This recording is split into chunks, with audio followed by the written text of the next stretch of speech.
আজকেও দুই একটা ট্রেন বাদে 30টা ট্রেন আমাদের ইন টাইম যাত্রা করেছে।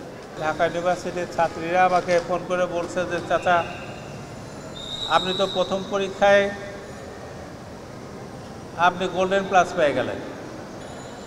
আপনারা জানেন যে আমরা গত ঈদ উল ফিতরের সময়ও আমরা সফলতার সাথে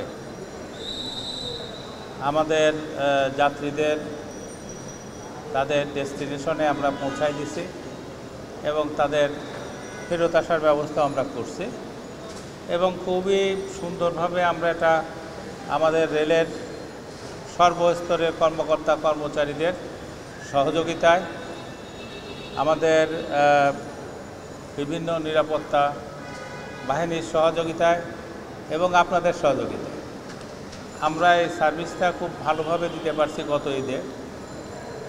সেই জন্য অনেকেই আমাকে ফোন করে বলছে, বিশেষ করে আমাদের ঢাকা ইউনিভার্সিটির ছাত্রীরা আমাকে ফোন করে বলছে যে চাচা, আপনি তো প্রথম পরীক্ষায়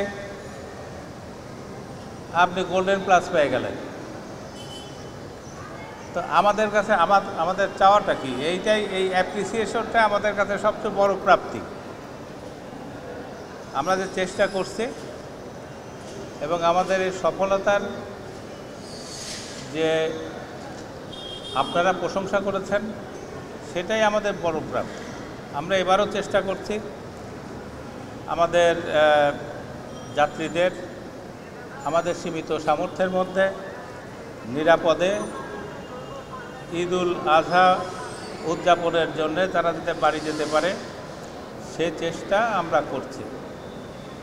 আমরা ঢাকা থেকে আমাদের 64টা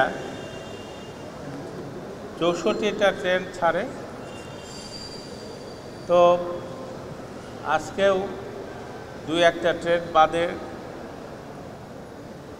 30টা ট্রেন আমাদের ইন টাইম যাত্রা করেছে। তো আমি আমাদের রেলওয়ে কর্তৃপক্ষ যারা আছেন, আমাদের মেকানিক্যাল ডিভিশন আছে, সবাইকে অনুরোধ করব এবারকার যাত্রা যেন গতবারের মতোই হয়, বরং গতবারের চেয়ে আরও ভালো হয়।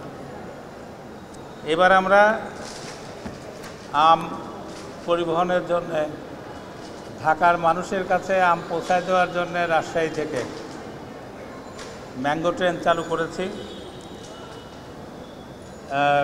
গবাদি পশু আনার জন্যে আমরা ট্রেন চালু করেছি এবং ট্রেন যথাসময়ে আম এবং গরু গবাদি পশু নিয়ে তারা ঢাকায় আসছে। আপনাদের জন্যে রেল সর্বত